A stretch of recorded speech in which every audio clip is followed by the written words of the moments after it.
Good morning, students. Today also we will continue chapter number 1, that is chemical reactions and equations, and we have completed this chapter till decomposition reactions. और हमारा जो main topic चल रहा था that is types of chemical reactions. सो दो हमने complete कर लिए हैं, addition reaction and decomposition reaction. Now the next one is displacement reactions. जो नेक्स्ट रिएक्शंस हम पढ़ेंगे वो कौन से हैं? डिस्प्लेसमेंट रिएक्शंस हैं. So what are displacement reactions? Those reactions in which one element takes the place of another element in a compound are known as displacement reactions. So basically क्या होता है इसके अंदर? जो रिएक्टिव एलिमेंट होता है, more reactive element, वो less reactive element को डिस्प्लेस कर देता है to form a new compound.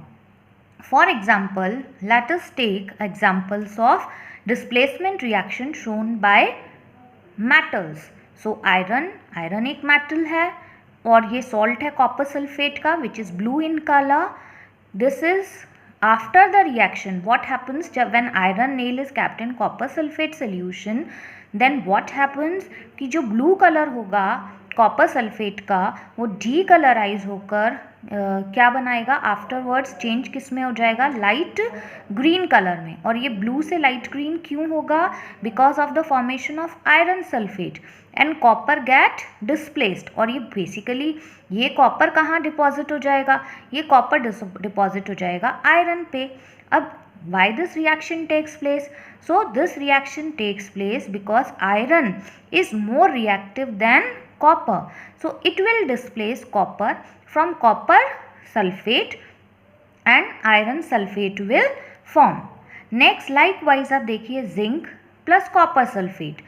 तो zinc plus copper sulfate when react with each other, again zinc is more reactive than copper. So zinc को zinc displace कर देगा और बनेगा जिंक सल्फेट. जिंक सल्फेट क्या सा होता है? कलरलेस होता है. और इस कॉपर अगेन जो कॉपर है किस पे डिपॉजिट हो जाएगा? जिंक मेटल पे.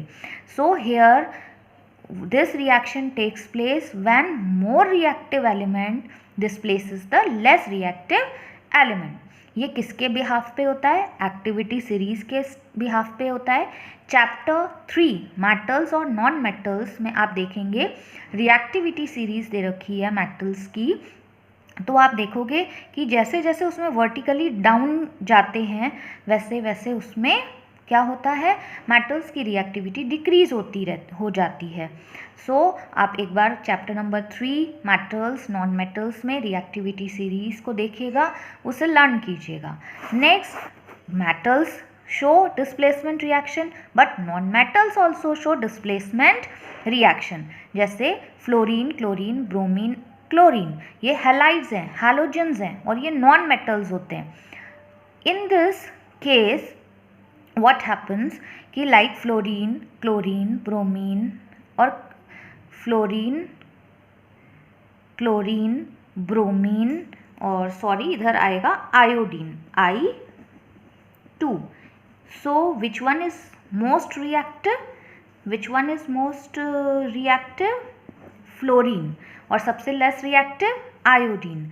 Now when chlorine react with potassium iodide, तो आप इस रिएक्टिविटी सीरीज को देखो, आयोडीन की रिएक्टिविटी सबसे कम है. तो क्या होगा?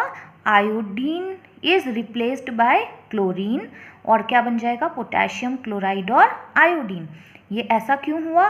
क्योंकि क्लोरीन आयोडीन से ज़्यादा रिएक्टिव है, ज़्यादा पावरफुल है, तो वो आयोडीन को डिस्प्लेस कर देगा. So these type of reactions in which more reactive element displaces less reactive element, they are called as displacement reactions. Next category is double displacement reactions. Double displacement reaction में क्या होता है? Basically two compounds they react with each other and between these two compounds exchange of ions takes place, and after exchange of ions two new compounds will form. Like for example एक general सी बात करें, हमारे पास एक compound है AB और दूसरा compound है CD। After reaction क्या होगा, A रिएक्ट करेगा D के साथ और B रिएक्ट करेगा C के साथ। तो क्या हुआ, एक्सचेंज ऑफ आयंस हो गया। सो जैसे हम ये एग्जाम्पल देखते हैं, potassium silver nitrate AgNO3 + 2 NaCl है। तो अब Ag तो रिएक्ट करेगा इसके Cl से और सोडियम रिएक्ट करेगा NO3 से, तो बनेगा AgCl NaNO3। और AgCl कैसे ऑब्टेन्ड होगा, in the form of solid which is called as precipitate. Now next reaction is BaCl2 + Na2SO4 barium chloride और सोडियम सल्फेट। तो now barium react with sulfate and sodium react with chlorine and barium sulfate plus 2 NaCl will form। यहाँ पे barium sulfate white precipitate के form में again obtained हो रहा है, means both these are the examples of precipitation reaction। एक और precipitation reaction है जो कि double displacement reaction भी है, PbNO3 whole twice 2Ki।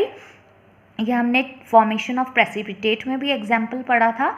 2KNO3 बनेगा और प्रेसिपिटेट बनेगा येलो कलर का, that is of lead iodide. So ये all the 3 reactions they are examples of precipitation reactions. Likewise, one more example is there, NaOH plus HCl। और क्या बना हमारा, NaCl plus H2O। Here base react with base react with acid and form salt and water। So ऐसे reactions जिसमें acid base react करके salt और water बनाते हैं, these reactions are called neutralization reactions। So basically ये क्या है, neutralisation reaction भी है और डबल डिस्प्लेसमेंट रिएक्शन भी है। सो आई थिंक आपको क्लियर हुआ होगा डिस्प्लेसमेंट रिएक्शन और double displacement reaction. So go through the notes and make